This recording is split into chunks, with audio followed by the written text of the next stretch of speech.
Bonjour et bienvenue dans ce nouvel épisode du podcast 3 minutes pour entreprendre. Je suis Émilie Attard, je suis formatrice consultante en création et développement d'entreprise et j'ai fondé la communauté des entrepreneurs.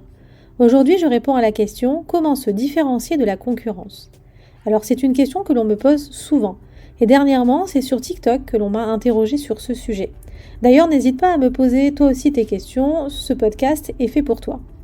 Alors voilà, on me pose souvent cette question tout simplement parce que je répète à toutes les personnes que j'accompagne, à tous les membres de la communauté des entrepreneurs, qu'il ne sert à rien de lancer un business si c'est pour proposer un produit ou un service qui ressemble déjà à ce qui existe.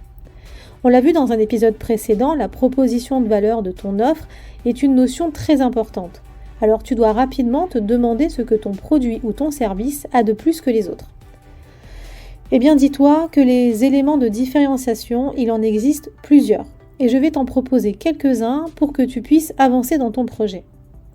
Je vais commencer par te parler des éléments de différenciation les plus courants.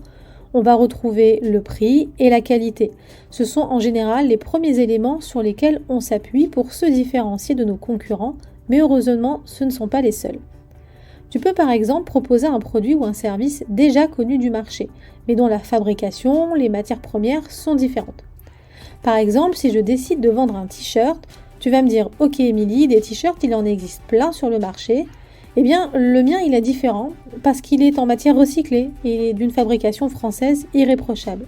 Alors oui, je vends un t-shirt comme mes concurrents, mais la provenance et la qualité me permettent de me démarquer.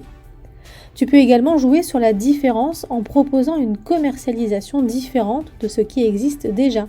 Si par exemple tu proposes à la vente un service qui jusque-là n'existait qu'en présentiel, mais que toi tu arrives à le dématérialiser. Tu peux aussi proposer des services annexes qui apporteront une vraie plus-value à ton produit.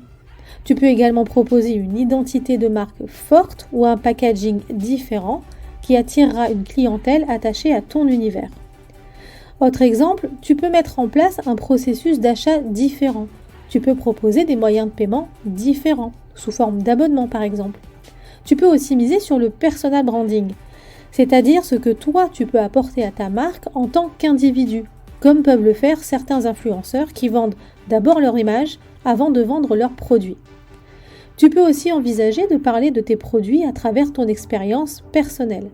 Ton témoignage te permettra d'apporter des conseils supplémentaires qui viendront te différencier de l'offre peut-être impersonnelle de tes concurrents.